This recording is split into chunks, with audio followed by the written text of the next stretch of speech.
ثانیہ کا واپس کراچی آنے کو جی تو نہیں چاہ رہا تھا، مگر کسی بھی طرح مجبوراً جاب کے یہ 2 ماہ گزارنے ہی تھے، سو اس نے بھی آ کر آفس جوائن کر لیا۔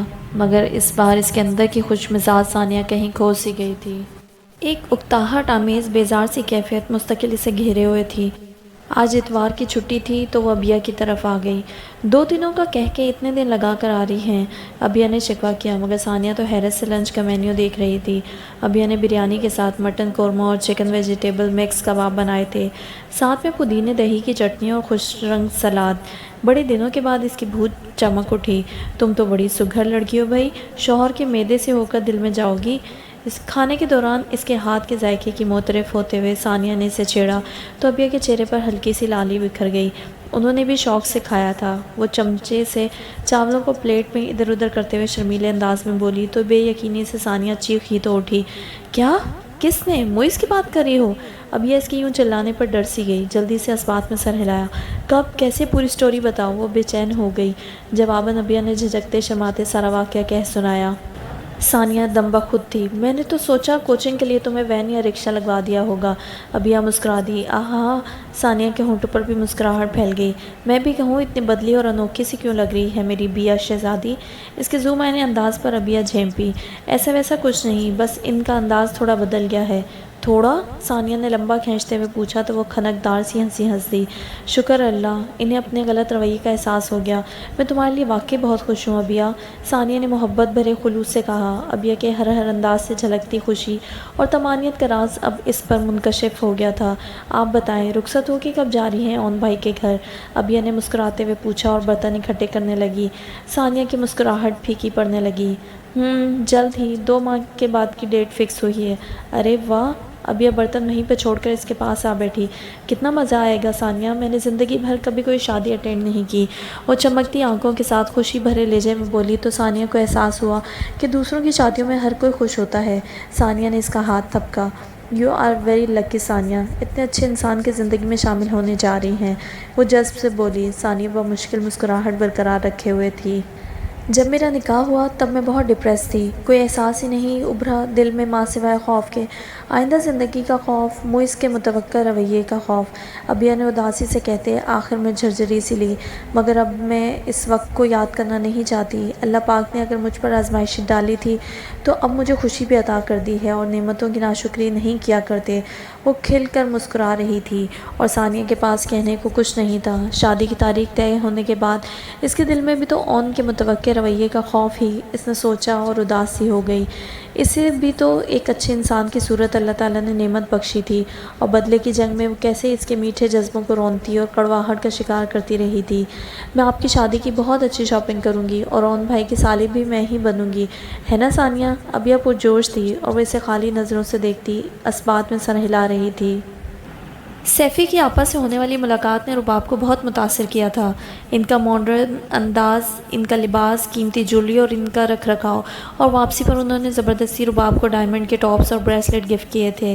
اس کی کیا ضرورت ہے آپا؟ رباب نے ایک نظر خوبصورت تحفے پر ڈالی تو اس کی آنکھوں میں چمک سی اتر آئی۔ مگر یوں پہلی ہی ملاقات میں اپنا قیمتی تحفہ لینا، دل تو چاہ رہا تھا فوراً قبول کر لے، مگر اسے معیوب لگ رہا تھا۔ یہ ہمارے گھر کی روایت ہے رباب، ہونے والی بہو گھر سے خالی ہاتھ جائے ہمیں اچھا نہیں لگے گا، وہ بڑے خوبصورت اور شیریں انداز میں بولی تو رباب نے بے اختیار مسکرا کر ساری باتیں سنتے سیفی کی طرف دیکھا تو اس نے آنکھ دبا دی۔ وہ بکھلا کر آپا کی طرف متوجہ ہو گئی۔ واپسی پر وہ سیفی سے الجھی۔ یہ کیوں کہا تم نے آپا سے؟ بہو والا چکر، شادی وادی کا خیال تو ابھی میرے ذہن میں بھی نہیں ہے۔ کم آن جانی، جب موڈ بنے گا تب کر لینا، شادی کا کیا ہے؟ وہ اسے بہلاتے ہوئے بولا، اور بعد میں اسکائپ پر اپنی فرینڈز کو سیفی کی آپا کا دیا ہوا تحفہ دکھاتے ہوئے وہ سیفی کے جذبات کا مذاق اڑاتی رہی اور اپنی ہوشیاری پر ان کی داد وصول کر کے رباب کا حوصلہ اور بڑھا۔ کاش کہ ایک بار بھی اس کے ذہن میں یہ بات آ جاتی کہ مفت میں اتنے مہنگے تحفے دینے والے وقت آنے پر ان کی بہت بھاری قیمت وصول کیا کرتے ہیں۔ پھوپھو بتا رہی تھی تم نے انہیں بہت تنگ کیا ہوا ہے۔ کھانے کے بعد چائے کے دوران بڑی بے تکلفی سے عمر نے سفینہ بیگم کے سامنے ہی موضوع چھیڑ لیا تو وہ شکایتی نظروں سے ماں کو دیکھنے لگا۔ اسے اچھی طرح سمجھ آ گئی تھی کہ عمر کو کیوں کر امپورٹ کیا گیا تھا۔ بچے اپنی ماؤں ہی کو تنگ کیا کرتے ہیں۔ آئی تھنک موئز سے اپنا کپ اپنے آگے گھسیٹا۔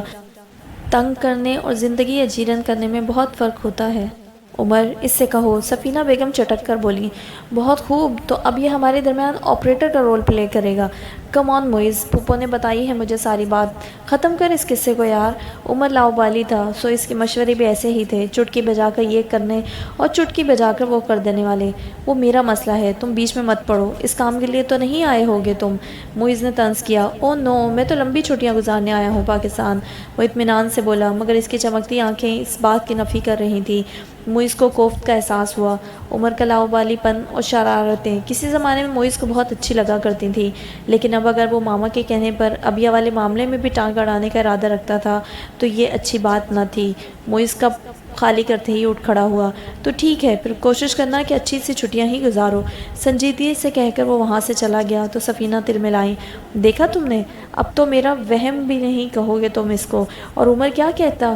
وہ تو موئز کو اس لڑکی کے ساتھ گاڑی سے اترتا دیکھ چکا تھا۔ ابھی تو میں یہی ہوں پھپھو، اچھی طرح دیکھ لوں گا اس کو، اطمینان سے کہا تو وہ اس کے کہے پر اطمینان لے آئیں۔ اپنے بھتیجے کی صلاحیتوں پر انہیں بہت اعتماد تھا۔ باقی کی ساری رپورٹ اسے ایز اور زارا سے مل گئی تھی۔ مجھے تو اس بات کی سمجھ نہیں آ رہی کہ جب اللہ نے موئز کے لیے ایک راہ متعین کر دی ہے تو وہ اس سے بھاگ کیوں رہا ہے؟ یہ عمر کا تجزیہ تھا۔ ان کی کمٹمنٹ ہے کسی اور سے، زارا نے رباب کے نام لیے بغیر دبے لفظوں میں کہا تو عمر کے لوگوں پر محظوظ کن مسکراہٹ پھیل گئی۔ آئی سی، لیکن آپ یہ بات انہیں جتائیے گا مت عمر بھائی۔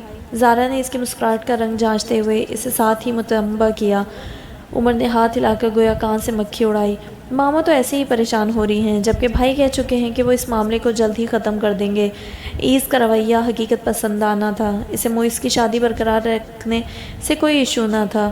ہاں، میں نے بھی ماما کو سمجھایا ہے، جس قسم کے حالات میں بھائی نے یہ قدم اٹھایا سب ہی جانتے ہیں، اور پھر اگر انہوں نے اس شادی کو نبھانا ہوتا تو اسے سیدھے اس گھر میں لاتے، مگر انہوں نے ایسا نہیں کیا۔ زارا نے کہا، ویسے اگر تم دونوں اس لڑکی کی بات کر رہے ہو جسے میں نے پوسٹ میں دیکھا تھا تو پھر موئز کی بدذوقی پر مجھے کوئی شبہ نہیں کہ وہ اسے چھوڑنا چاہتا ہے۔ عمر نے گہری سانس بھری۔ ہاں، خوبصورت تو وہ بہت ہے، زارا نے بھی اعتراف کیا۔ چلو دیکھتے ہیں پھر ہم کیا کر سکتے ہیں اس سلسلے میں۔ وہ اٹھ کھڑا ہوا، پھر موضوع بدلتے ہوئے ایز سے کہا، اور تم چلو میرے ساتھ ذرا، عصر کی نماز کے بعد قبرستان جانا ہے، میں نے سب عزیر و اقارب کی قبروں پر فاتحہ خوانی کرنی ہے۔ وہ جب بھی پاکستان آتا یہ اس کا معمول تھا۔ سو ایز سر ہلا کر وضو کرنے اٹھ گیا۔ آج ریسٹورنٹ مت آنا تم، ابا نے ناشتے کی ٹیبل پر اخبار پڑھنے کے دوران یوں کہا جیسے اخبار ہی کی کوئی سرخی بآواز بلند پڑھ کر سنائی ہو۔ یہ کس نے کہا؟ صدر پاکستان نے یا وزیر اعظم نے؟ اون یوں چونکا جیسے ان کی بات سمجھ میں ہی نہ آئی ہو۔ بھابھی کی ہنسی اور امی کی مسکراہٹ بے ساختہ تھی۔ ابا نے اخبار نیچے کر کے اسے گھورا تو وہ مؤدب ہوا۔ یوں ہی معلومات میں اضافے کے لیے پوچھ رہا تھا، اور دل جمعی کے ساتھ فرنچ ٹوسٹ کے ساتھ نبرد آزما ہو گیا۔ اپنی ماں سے پوچھ لینا آج کا پروگرام، ریسٹورنٹ سے چھٹی ہے تمہاری، مزید کوئی سوال مت کرنا۔ انہوں نے گھما پھرا کر اپنے مخصوص انداز میں روب سے کہا تو اون نے اسبات میں سر ہلایا، پھر معصومیت سے بولا، جی ابا جی، آپ نے کہہ دیا اور میں فوراً سمجھ گیا، لیکن جاننا صرف یہ تھا کہ یہ صرف آج کی چھٹی ہے یا پکی والی؟ اف، بھابھی نے چہرہ موڑ کر بمشکل ہنسی چھپائی۔ یہ دیکھ رہی ہو نا اس نالائق کو، مجال ہے جو سیدھی بات سمجھ جائے۔ ابا نے ہمیشہ کی طرح امی کو درمیان میں ڈالنا فرض خیال کیا۔ وہ ابا کی پہیلیوں پر پہلے ہی جزبز ہو رہی تھی، بول اٹھی، سمجھ تو گیا ہے، آپ ہی مشکل باتیں کرتے رہتے ہیں بیچارے سے، سیدھے سے کہہ دیتے کہ آج ریسٹورنٹ سے چھٹی کر کے ثانیہ کو ساتھ لے جانا شاپنگ کے لیے۔ لو جی، اون صاحب کے تو کانوں کے کہیں آس پاس ہی دھماکہ ہوا تھا۔ بھابھی نے شوخی سے اسے دیکھا، مگر ادھر کہیں گلاب کھلے ہوتے تو چہرہ چمکتا نہ۔ سنبھلتے ہوئے بولا، وہ کون سا بچی ہے جو خود سے اپنی شاپنگ نہیں کر سکتی؟ اب یہ بھی آپ سمجھائیں گی اسے یا میں ہی زحمت کروں؟ ابا نے طنزاً امی کو مخاطب کیا تو انہوں نے اون کو گھور کر دیکھا۔ بیٹا، یہ تم دونوں کی شادی کی شاپنگ ہے، میرا دل تھا کہ کپڑا اور زیور ثانیہ کی پسند کا ہی آئے تو آپ لے کر جا کے دلوا دینا، میں کون سا شاپنگ ایکسپرٹ ہوں؟ اون نے صاف جواب دیا تھا۔ بھابھی کھنکھاری، میں ساتھ جانے والی تھی اون، لیکن دونوں ہی بچوں کی طبیعت ذرا ٹھیک نہیں ہے، تم ثانی کو لے جا سکتے ہو۔ بھابھی نے جس انداز میں لفظوں پر زور دے کر کہا اون بخوبی سمجھا، مگر وہ کیا کرتا، مجبوری بنائی تھی، وہ دل ہی نہیں رہا تھا جو اس کے ساتھ کو خوشخبری سمجھ کر کھل اٹھتا۔ پہلے یہ موقع ملا ہوتا تو وہ سر کے بل چل کر ثانی کے ساتھ جاتا، مگر اب تو وہ فی الحال دل کے تار بالکل خاموش تھے، کسی بھی ردھم کو چھیڑنے میں ناکام۔ میں یہ سر کھپائی نہیں کر سکتا بھابھی، آپ کسی اور دن کا پروگرام رکھ لیں، بچے بھی تب تک ٹھیک ہو جائیں گے۔ اون کے سفر چٹ جواب پر امی اور بھابھی نے جس طرح بے یقینی سے گھور کر اسے دیکھا وہ گڑبڑا سا گیا۔ میرا مطلب ہے لیڈیز کی شاپنگ میں میرا کیا کام؟ معصوم شکل بنا کر جواز پیش کیا۔ ابا لمحہ بھر اسے گھور کر گویا اس کے پوشیدہ عزائم کا اندازہ کرتے رہے، پھر اخبار طے کر کے رکھتے ہوئے اطمینان سے بولے، شاپنگ وہ کرے گی اپنی پسند کی، صرف ڈرائیور کے طور پر اس کے ساتھ جاؤ گے۔ لو جی، ابا تو عزت کا بھرتا بنانے کے ماہر تھے۔ بھابھی کہکا لگا کر ہنسی۔ آپ بڑا اچھا پیس استعمال کرنے لگی ہیں، دان چمکانے کا کوئی موقع جانے نہیں دیتی۔ ابا کے اٹھتے ہی ضبط کر کے بیٹھا اون بھابھی سے الجھنے لگا تو وہ اور ہنسی۔ عزت راس نہیں آئی تمہیں؟ اچھا بھلا موقع مل رہا ہے شادی سے پہلے ملاقات کا، اور تم ہو کہ بہانے پہ بہانہ۔ کوئی ناراضگی تو نہیں کر رکھی؟ ثانی سے امی کو یوں ہی خیال سا گزرا، کوئی نہیں، ناراضگی ہوتی تو آپ کی بہو رانی کے تیور ہی ظاہر کر دیتے۔ اس نے تو ادب سے سر جھکا کے رخصتی کی حامی بھری ہے۔ بھابھی نے مسکرا کر ثانیہ کی تعریف کی تو اون کا دل سلگا، کیسے وہ سب کی نظروں میں معتبر بن بیٹھی تھی۔ اب اگر اون اعتراض کرتا تو ساری بات اون پر ہی آنے والی تھی۔ ثانیہ نے تو فرمانبرداری سے سر جھکا دیا تھا، وہ دانت پیس کر رہ گیا۔ اچھا، لے جاؤں گا شہزادی صاحبہ کو شاپنگ پہ، بلکہ ابا کہیں تو شہزادی صاحبہ کو وزٹ کے لیے شاپنگ مال بھی خالی کروا دوں گا سیکیورٹی کے پیش نظر۔ تمہاری اتنی اوقات، جتنا کہا ہے اتنا ہی کرو، اور ڈرائیونگ دھیان سے کرنا۔ ابا ریسٹورنٹ کے لیے نکل رہے تھے، تنزن ہنکارا بھرتے ہوئے بولے تو وہ تل ملا اٹھا، مگر اب کی بار ابا کے جانے کا پکا یقین کر لینے کے بعد اگلا جملہ بولا، ایک ابا اور دوسرا ابا کی بھانجی، فوٹو کاپی ہیں ایک دوسرے کی، وضاحت کرو وضاحت۔ بھابھی نے شور مچایا۔ امی کی تو سمجھ میں ہی نہیں آئی تھی، وہ بھابھی کو منہ چڑھاتا اٹھ گیا۔ ابھی جا کر ثانی سے دو ہاتھ کرنے تھے۔ اسے خیال آیا اچھا خاصا موقع مل رہا تھا ثانیہ سے بات کرنے کا، بلکہ اس کا دماغ درست کرنے کا۔ معز اور ابیہ کی ٹائمنگ میں فرق کی وجہ سے معز نے ڈرائیور کو کہہ دیا تھا کہ وہ ابیہ کو اکیڈمی پک اینڈ ڈراپ کر دیا کرے۔ سفینہ بیگم تک یہ بات پہنچی۔ اب انہوں نے جانے کیسے برداشت کر لیا، یا شاید وہ سب اپنے بھتیجے پر چھوڑ بیٹھی تھی جو انہیں سب ٹھیک ہو جائے گا اشارہ دے رہا تھا۔ معز نے آفس جا کر ابیہ کو کال کی، ڈرائیور سے کہہ دیا ہے میں نے، ایڈریس بھی سمجھا دیا ہے، باقی تم دیکھ لینا۔ جی شکریہ، وہ متشکر تھی۔ وہ اب تیار ہو کر بھاگم بھاگ پوسٹ میں پہنچی۔ رات کے لیے سالن بناتے کافی دیر ہو گئی تھی۔ وہ چلتے چلتے موبائل بیگ میں رکھتی گاڑی تک پہنچی تو فائل گرتے گرتے بچی۔ ڈرائیور نے اسے دیکھ کر ہی گاڑی سٹارٹ کی تھی شاید۔ وہ پچھلا دروازہ کھول کر گاڑی میں بیٹھ گئی اور نوٹس کو سمیٹ کر ٹھیک سے پن اپ کر کے فائل میں سیٹ کیا۔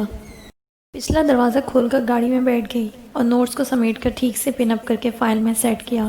ڈرائیور گاڑی مین روڈ پر لے آیا اور اب وقتاً فوقتاً اسے بیک مرر میں سے دیکھ رہا تھا۔ وہ فائل سیٹ پر رکھتی سیدھی ہو کر بیٹھی تو نظر بالکل غیر ارادی طور پر بیک مرر میں جھانکتی ڈرائیور کی نظروں سے جا ٹکرائی۔ ابیہ نے سٹ پٹا کر نظریں کھڑکی سے باہر مرکوز کر دیں۔ اب تو ابیہ کو بھی اکیڈمی کا راستہ یاد ہو گیا تھا، سو اس روڈ پر آتے ہی اس نے ڈرائیور کو باقی کا پتہ سمجھایا اور اشارے سے بورڈ بھی دکھا دیا اکیڈمی کا۔ وہ نیچے اتری تو ڈرائیور بھی دروازہ کھول کے نیچے اترا۔ واپسی کب ہوگی میڈم؟ یہ لب و لہجہ ڈیسنٹ اور شائستہ۔ ابیہ نے بے تحاشا چونک کر دیکھا تو خوش شکل اور خوش لباس سا بندہ۔ اس نے بے یقینی سے پوچھا، آپ ڈرائیور تھے؟ میرے کہنے سے باز ہی رہی۔ ڈرائیور نے ادب سے سر جھکایا۔ جی میڈم، کتنے بجے پک کرنے آؤں آپ کو؟ واپسی کا وقت بتا کر اپنے حواس باقی کو کوستی جلدی سے پلٹ کر گیٹ میں داخل ہو گئی۔ ڈرائیور کی ہونٹوں پر پر اسرار سی مسکراہٹ پھیل گئی۔ وہ ادھر ادھر نگاہ ڈالتا گاڑی میں بیٹھ گیا۔ اللہ کا واسطہ ہے ثانی، اچھی سی شاپنگ کرنا، شادی کے بعد میلاد ہی نہیں شادیاں بھی اٹینڈ کرنی ہوتی ہیں، کوئی شوق سے رنگ لینا۔ خالہ کی ہدایت کا سلسلہ ثانیہ کو ہدایت کم اور طنز زیادہ لگ رہا تھا۔ میرے خیال میں شاپنگ پر آپ بھی چلی جائیں۔ ثانیہ کے صبر کا پیمانہ لبریز ہونے لگا تو وہ تحمل سے بولی، مگر ادھر بھی اس کی خالہ تھی، اطمینان سے بولی، نازیہ کی شادی سے آ کر جس طرح تم کپڑوں کے معاملے میں اچھلی کودی تھی، اسی کے پیش نظر کہہ رہی ہوں کہ گرمیوں کے لیے لون اور سردیوں کے لیے لین کاٹن نہ اٹھا لانا۔ گاڑی کے ہارن پر وہ خالہ کو خفگی سے دیکھتی جلدی جلدی بالوں کو بونی میں قید کرنے لگی۔ خوبصورت بال اب کمر تک آنے لگے تھے، اس کے باوجود ثانیہ نے انہیں کینچی نہیں لگائی تھی۔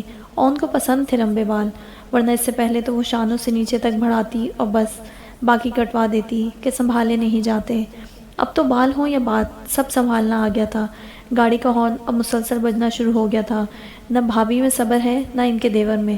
وہ بڑبڑاتے ہوئے بھاگی۔ وہ گیٹ سے باہر گاڑی لیے کھڑا تھا۔ ثانیہ کو غصہ آیا اسے دیکھ کر بھی ہارن پر سے ہاتھ نہیں اٹھایا تو وہ فرنٹ سیٹ پر بیٹھتے ہوئے طنز سے بولی، ہارن نیا لگوایا ہے یا پہلی بار بجا رہے ہو؟ بے فکر رہو، تمہارے لیے نہیں کسی اور کے لیے بجا رہا تھا۔ وہ گاڑی سٹارٹ کرتے ہوئے اطمینان سے سامنے ٹیرس پر جنگلے سے لٹکتی خوبصورت دوشیزہ کو دیکھتے ہوئے بولا تو ثانیہ کا دل جل کر راکھ ہو گیا۔ یہ تو طے تھا کہ آج کا دن بڑا یادگار گزرنے والا تھا دونوں کا ہی۔ بھابھی نہیں آئی؟ مجھے تو ان کے ساتھ شاپنگ پہ جانا تھا۔ ثانیہ نے ماتھے پر تیوری رکھتے ہوئے یوں کہا جیسے اون کے ساتھ جانا پتہ نہیں کتنا ناگوار ہو۔ وہ بھی تپا مگر اطمینان سے بولا، وہی آ رہی تھی، ابا نے زبردستی یہ بلا میرے سر منڈ دی۔ ثانیہ کا سر گھوما مگر قدرے توقف سے بولا، شاپنگ کو کہہ رہا ہوں۔ اب جس کو بھی کہہ رہا ہو، ثانیہ کے دل کو تو لگ ہی چکی تھی۔ شادی کا شوق تو تھا نہیں، تمہیں پھر یہ شاپنگ کا شوق کیوں؟ اون کو تو پتہ نہیں کیا سوچ کر آیا تھا، مگر ثانیہ نے بھی گویا قسم ہی کھا لی تھی کہ کم از کم وہ رخصتی سے انکار نہ کرے گی، اون کو کرنا ہو تو کرے۔ یوں ہی سوچا شادی نہ صحیح، کم از کم شاپنگ تو اپنی پسند کی ہونی چاہیے۔ او ہو، تو یہ بھی ارمان تھا پسند کی شادی کا؟ اون نے بات اچکی تو وہ برجستہ بولی، ہاں جیسے تمہیں تھا۔ انڈائریکٹ ارم والا تانا۔ اون اندر ہی اندر تلملایا، دیکھو ثانی، تم نہ صرف میری بلکہ اپنی بھی زندگی برباد کرنے پر تلی ہوئی ہو۔ انکار کر دیتی تو ہم دونوں ہی خوش رہتے۔ ضبط کرتے ہوئے سرد مہری سے کہا تو وہ خاموشی سے پورا باہر دیکھتی رہی، جیسے ثانی کوئی اور ہی ہو تو وہ اس کے بغیر خوش رہنا چاہتا تھا۔ ثانیہ نے لب بھینچے، خاموشی بسا اوقات بدگمانیوں کو بڑھا دیتی ہے۔ بات کرنے سے دل کی بھڑاس بھی نکلتی ہے اور دل میں پلتی بدگمانیاں بھی۔ سو جہاں ضرورت ہو وہاں بات ضرور کرنی چاہیے تاکہ بھڑاس بھی نکلے اور بدگمانی بھی۔ دونوں ایک ساتھ مگر دونوں کی سوچ الگ الگ محو سفرت تھی۔ ثانیہ نے بہت برے دل کے ساتھ شاپنگ کی اور اون بھی ساتھ یوں ہی چلتا رہا جیسے شاپنگ بیگز پکڑنے آیا ہو، اور بس آئندہ زندگی کا نقشہ ان دونوں کے سامنے واضح ہو کر آ گیا تھا۔ ثانیہ کے خود سر انداز نے اون کی بدگمانی کو مزید بڑھایا تھا۔ ڈرائیور گاڑی کو اکیڈمی سے آگے لیتا چلا گیا تو ابیا جو انہماک سے گزرتے نظاروں کو کھڑکی سے دیکھ رہی تھی چیخ اٹھی، روکو روکو گاڑی کو۔ ڈرائیور نے فوراً بریک پر پاؤں رکھ دیا۔ کیا ہوا میڈم؟ وہ مڑ کر اسے دیکھ رہا تھا۔ اکیڈمی پیچھے رہ گئی ہے، گاڑی کہاں لیے جا رہے ہو؟ ابیا نے اسے احساس دلایا تو وہ چونک کر ارد گرد یوں دیکھنے لگا جیسے اسے پتہ ہی نہ ہو۔ 4 دنوں سے وہ اسے پک اینڈ ڈراپ کر رہا تھا اور آج ایسی سنگین غلطی۔ سوری میڈم، آج دراصل پریشانی کا شکار تھا، ذہن الجھا ہوا تھا، اس لیے سوری اگین۔ وہ شرمسار سے معافی مانگنے لگا۔ ابیا کا دل موم ہونے لگا۔ کوئی بات نہیں، گاڑی پیچھے موڑ لو۔ وہ چپ چاپ گاڑی موڑنے لگا، پھر رہ نہیں سکا تو شکوہ کناں انداز میں بولا، میڈم آپ نے ایک بار بھی میری پریشانی کے بارے میں نہیں پوچھا۔ ابیا کے لیے اس کی بات بلکہ شکوہ انتہائی غیر متوقع تھا، پھر بھی وہ خفت کا شکار ہوئی۔ مجھے کسی کے پرسنلز کے متعلق پوچھنا اچھا نہیں لگتا۔ غریب آدمی کا تو کچھ بھی پرسنل نہیں ہوتا میڈم، وہ آہ بھر کر بولا تو ابیا نے اس کی پشت کو گھورا۔ مہنگی کٹنگ، بہترین برانڈڈ کپڑے اور جوتوں میں ملبوس، وہ گاڑی کے علاوہ کہیں اور ابیا کو نظر آتا تو اسے ڈرائیور تو قطعی نہ سمجھتی۔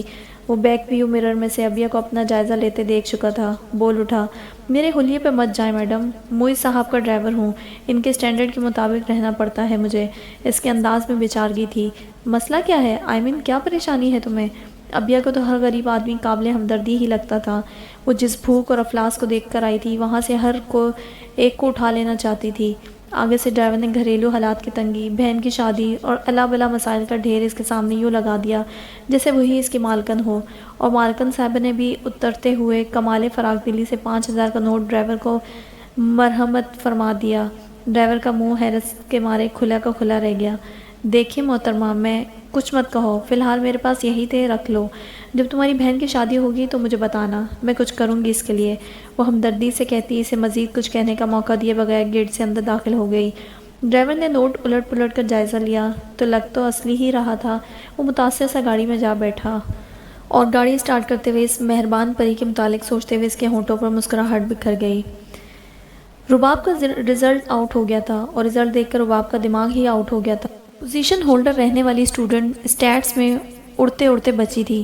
باقی سبجیکٹس میں اچھے مارکس تھے مگر اس بار اس کی کوئی پوزیشن بھی نہیں بنی تھی۔ کلاسز بنک کرنا، کالج آورز میں اپنے ٹارگٹ پورے کرنا، ساری خرافات رزلٹ والے دن رنگ لائی تھیں۔ گھر والوں کی سخت سوچ سننا پڑی اور اس نے بھی سب کو منہ توڑ جواب دیے۔ بہت بڑھتی جا رہی ہو تم رباب، ذرا رنگ ڈھنگ بدلو اپنے، باپ بھائیوں نے سر پر چڑھا رکھا ہے تمہیں۔ ماں نے اس کے لاڈلے پن کو ایک طرف رکھتے ہوئے اچھی طرح جھاڑا تھا۔ فار گاڈ سیک ماما، مجھے اپنے طور سے اپنی زندگی جینے دیں، میری زندگی میں اپنے فل اسٹاپ اور کاماز لگانے کی کوشش مت کریں، وہ بد تہذیبی سے بولی۔ اسے حیرت ہوئی، اسے مختلف چیلنجز دینے والی اور ہر ٹارگٹ کے لیے بک اپ کرنے والی اس کی گروپ کی تینوں لڑکیوں کے بہت اچھے مارکس آئے تھے۔ اب جو بھی ہوا ہو، گھر والوں کو جتنے بھی منہ توڑ جواب دیے ہوں، مگر اس کا دل بجھ گیا تھا۔ سفیر احسن کا فون آیا۔ اس نے ڈانٹا تو نہیں مگر حیرت زدہ وہ بھی تھا۔ اس نے رباب کو پڑھائی کی طرف دھیان دینے اور آگے ایڈمیشن لینے پر لمبا سا لیکچر دیا تھا۔ سو آج رباب کا موڈ بہت خراب تھا۔ اسے اس وقت کسی اچھے دوست کی بہت سخت ضرورت محسوس ہو رہی تھی۔ اس نے معیز کو کال کی۔ پہلے 2 بار تو اس نے کال اٹینڈ ہی نہیں کی، تیسری بار اٹینڈ بھی کی تو مختصر سا جواب دیا، سوری اس وقت ارجنٹ امپورٹنٹ میٹنگ ہے، بعد میں بات کروں گا۔ وہ لائن ڈراپ کر چکا تھا اور رباب کا چہرہ ہمارے ہت تک کے تپنے لگا۔ معیز نے اس کا ایک لفظ بھی سننے کی زحمت نہ کی تھی۔ اسے اپنا آپ کسی فقیرنی سے مشابہ لگا جو بھیک کے لیے کسی کے پیچھے بار بار لپکتی ہے اور وہ اسے بار بار دھتکارتا ہے۔ اسے خود سے نفرت محسوس ہوئی۔ میں اس قدر گر گئی ہوں کہ میں جس کے ایک اشارے پر لڑکے دم ہلاتے چلے آتے ہیں، اور یہ معیز احمد، آئی ہیٹ ہم۔ اسے معیز احمد سے اچانک نفرت محسوس ہوئی۔ وہ چاہنے والا ہی کیا جسے میں پکاروں اور وہ سر کے بل حاضر نہ ہو۔ اس کی کنپٹیاں سلگنے لگیں۔ اس نے سیفی کو کال کی۔ ڈارلنگ میں تمہارے بارے میں ہی سوچ رہا تھا۔ وہ کھل اٹھا۔ رباب کو ڈھارس ملی۔ کیا کر رہے ہو؟ ایک بزنس ڈیلیگیشن کے ساتھ میٹنگ ہے، بس اس کے بعد فری ہوں۔ وہ چہکا۔ کینسل کر دو سیفی میرے لیے، میں فوری طور پر تم سے ملنا چاہتی ہوں۔ وہ ٹھہرے ہوئے لہجے میں بولی تو دل کہیں اتھاہ گہرائی میں ڈوبتا چلا گیا۔ Are you okay sweetheart? وہ پریشان ہوا۔ تمہاری میٹنگ؟ رباب نے پوچھنا چاہا تو اس کی بات کاٹ کر بولا، باہر میں گئی میٹنگ اور فورن ڈیلیگیشن، تم بتاؤ کہاں ہو؟ میں آ رہا ہوں ابھی۔ اس کے انداز میں اس قدر بےتابی تھی کہ رباب جیسے زندہ ہو اٹھی۔ امید و نا امیدی کے سمندر میں ڈبکیاں کھاتا دل نئے خون سے بھر کر توانا ہوا تھا۔ اور تمہیں تو میں کبھی معاف نہیں کروں گی معیز احمد۔ تیار ہوتے ہوئے اس نے کئی بار سوچا تھا۔ وہ کینہ پرور تھی، اپنے سود و زیاں کا حساب رکھتی تھی، اور بس اس وقت اسے ذہنی اور جذباتی سہارے کی ضرورت تھی۔ معیز سے نہ مل سکا تو وہ چٹکی بجاتے دل سے اتر گیا۔ اس نے بے پناہ جذباتیت اور انا پرستی سے کام لیتے ہوئے آج سے معیز احمد کو اپنی ہٹ لسٹ میں رکھ لیا تھا۔ کون تھی؟ میم نے فون بند ہوتے ہی استفہامی انداز میں سیفی کو دیکھا تو وہ معنی خیزی سے مسکرا دیا۔ بلبل نوخیز تھی رباب احسن۔ میم کے ہونٹوں پر محظوظ کن مسکراہٹ پھیل گئی۔ تو یہ فورن ڈیلیگیشن سے میٹنگ کے بھرم اسے کرائے جا رہے تھے؟ چڑیا خود جال میں پھنسنے کو تیار ہے میم۔ اوہ سوری آپا، وضو میں نے انداز میں کہتے ہوئے آخر میں جلدی سے تصحیح کرتے ہوئے بولا تو میم نے ہلکا سا کہکا لگایا، پھر اسے تنبیہ کرتے ہوئے قدرے سنجیدگی سے بولی، اس بار بی کیئرفل سیفی، چڑیا اڑنے نہ پائے۔ وہ لڑکی ابیا یاد ہے نا کیسے دھوکہ دے گئی تھی؟ وہ ناکامی تو میرے دل پر لکھی ہوئی ہے میم، ڈونٹ وری، اس بار بہترین پیس ہے، سب ازالہ ہو جائے گا۔ سیفی نے انہیں تسلی دلائی تو انہوں نے مسکرا کر اس بات میں سر ہلا دیا۔ میٹنگ سے فارغ ہو کر اپنے آفس کی طرف آتے ہوئے اس نے کتنی ہی بار رباب کا نمبر ملایا مگر دوسری طرف سے کال اٹینڈ نہیں کی گئی تو وہ جھنجھلا سا گیا۔ شٹ یار، ایک تو غصہ اس لڑکی کی ناک پر دھرا رہتا ہے، ذرا جو سمجھداری اور ٹھنڈے پن سے کام لیتی ہو۔ وہ جلتا کرتا اپنی چیزیں سمیٹتا آفس سے نکل آیا۔ راستے میں رباب کی ناراضگی دور کرنے کے خیال سے وہ سرخ گلابوں کا بکے لینے کے لیے رکا۔ سگنل پر گاڑی رکی تو اس نے ایک بار پھر رباب کو کال ملائی مگر اب کی بار بھی اس نے کال اٹینڈ نہیں کی۔ سگنل گرین ہوا، سب گاڑیاں چل پڑی۔ دفتن اپنے دائیں طرف سے آگے نکلنے والی گاڑی میں بیٹھی لڑکی پر نگاہ پڑی تو وہ حیران سا ہوا، مگر ششدر تو تب رہ گیا جب اس نے ڈرائیونگ سیٹ والے بیٹھے شخص کو دیکھا۔ وہ مارے صدمے یا شاید شدید حیرت کے گاڑی چلانا بھول کر دور جاتی گاڑی کو دیکھتا اس معمے میں الجھا تھا۔ پیچھے سے گاڑیوں کے متواتر ہارن بجانے شروع ہوئے تو وہ ہوش میں لوٹتا جلدی سے گاڑی سٹارٹ کرنے لگا۔ ابھی فریش ہو کر واش روم سے نکلی ہی تھی جب اس نے ڈور بیل کی آواز سنی۔ اس کے خیال میں ثانیہ تھی مگر دروازہ کھلتے ہی معیز کو سامنے پا کر وہ حیران ہو گئی۔ اب سامنے سے ہٹو گی بھی یہیں جم کر کھڑی رہو گی؟ وہ اسے استادہ دیکھ کر چڑھتے ہوئے بولا تو اب یہ خفیف سی ہوتی سائڈ میں ہو گئی۔ وہ سوٹڈ بوٹڈ تھا، یعنی آفس سے سیدھا ادھر ہی آ رہا تھا۔ ابیا کے دل کو انجانی سے مسرت گھیرنے لگی۔ آج کتنے دنوں کے بعد وہ دکھائی دیا تھا۔ وہ آ کر لاؤنج کے وسط میں کھڑا ہو گیا اور ابیا کو دیکھنے لگا۔ وہ جو اس کے پیچھے ہی آ رہی تھی اپنی جگہ تھم گئی اور دل بھی۔ آج کہاں گئی تھی تم؟ وہ پوچھ رہا تھا۔ ابیا نے حیرت سے اسے دیکھا۔ اکیڈمی گئی تھی، ابھی آئی ہوں۔ کس کے ساتھ گئی تھی؟ بلکہ کس کے ساتھ آئی ہو؟ معیز کے انداز میں محسوس کن سختی تھی۔ ابیا کا دل لرزا۔ ڈرائیور کے ساتھ، اٹک کر کہا۔ وہ 2 قدم اس کی طرف بڑھا۔ اب وہ اس کے بالکل سامنے کھڑا تھا۔ واپسی پر کس کے ساتھ آئی ہو؟ اس نے پھر سے پوچھا تو ابیا پریشان سی ہو کر بولی، آپ کے ڈرائیور کے ساتھ ہی آئی ہوں، آپ پوچھ لیں اس سے۔ تم میرے نکاح میں ہو، جانتی ہو نا تم؟ معیز نے بے اختیار سخت لہجے میں کہتے ہوئے اسے شانوں سے تھام کر جھٹکا سا دیا تو وہ برا فروختہ ہو گئی۔ وحشت زدہ آنکھوں سے اسے دیکھا جو اسے گھورتے ہوئے جیسے سچائی کی تہہ میں اترنے کی کوشش کر رہا تھا۔ اور جب تک ہو کوئی بے ایمانی کی تو جان سے مار دوں گا۔ ابیا کی تو ابھی جان نکلنے لگی جانے کیا ہو گیا تھا جو اسے کوئی بھی لڑکا ڈھونڈنے کی آزادی دینے والے معیز کو اس قدر بھڑکا گیا تھا۔ ہوا کیا ہے معیز؟ میں تو سیدھی گھر آئی ہوں۔ اس کی آنکھوں میں آنسو بھر آئے، وہ لب بھینچے اسے گھورنے لگا، حتیٰ کہ وہ ہاتھوں میں منہ چھپا کر رو دی۔ وہ گہری سانس بھرتا پیچھے ہٹا۔ اس نے کسی کو کال کی، انیکسی میں آؤ ذرا، ابیا نے سنا وہ کسی سے کہہ رہا تھا۔ اس نے دوپٹے سے چہرہ رگڑا اور معیز کو دیکھا۔ آپ مجھے ڈرا رہے ہیں، کیا بات ہوئی ہے؟ روندے لہجے میں بولی۔ وہ تنے ہوئے تاثرات لیے یوں ہی اسے دیکھتا رہا جیسے پولیس اپنے مجرم کو دیکھتی ہے۔ دروازے پر دستک ہوئی تھی۔ آ جاؤ، کوئی اندر آیا تو ابیا بیختے معیز کے پاس جا کھڑی ہوئی۔ وہ کوئی آدمی تھا۔ میڈم کو پک اینڈ ڈراپ کر رہے ہو تم؟ معیز نے سخت لہجے میں پوچھا تو ابیا نے کرنٹ کھا کر معیز کا چہرہ دیکھا۔ سر جی، میں تو 1 ہفتے کی چھٹی پر تھا، میرے ہاں بیٹا ہوا ہے، کب سے چھٹی مانگ رہا تھا، بیگم صاحبہ نے دے ہی دی۔ وہ خوش ہو کر بولا، جاؤ تم۔ معیز کی پیشانی پر شکن تھی۔ وہ آدمی چلا گیا۔ ابیا کا دل اتھاہ گہرائیوں میں ڈوبنے لگا۔ یہ ڈرائیور تھا، معیز نے جتانے والے انداز میں کہا تو وہ ششدر رہ گئی۔ اگر یہ ڈرائیور تھا تو 1 ہفتے سے وہ کس کے ساتھ سفر کرتی رہی تھی؟ اب تم بتاؤ، تم کس کے ساتھ آتی جاتی رہی ہو؟ معیز نے سختی سے پوچھا تو اس کا سر چکرانے لگا۔ وہ صوفے پر گرنے کے سے انداز میں بیٹھ گئی۔ چند ثانیوں تک وہ اسے گھورتا رہا۔ مجھے نہیں پتا، اس دن میں پورچ میں گئی تو کوئی اور ڈرائیور گاڑی میں بیٹھا تھا، وہی مجھے پک اینڈ ڈراپ کرتا تھا۔ ابیا کی رنگت سفید پڑ گئی۔ وہ در حقیقت بہت خوفزدہ ہو چکی تھی۔ اس کی بات سن کر معیز کو فوراً ہی سارا معاملہ سمجھ میں آ گیا۔ اس کی تو وہ لب بھینچتا تیز قدموں سے باہر نکل گیا۔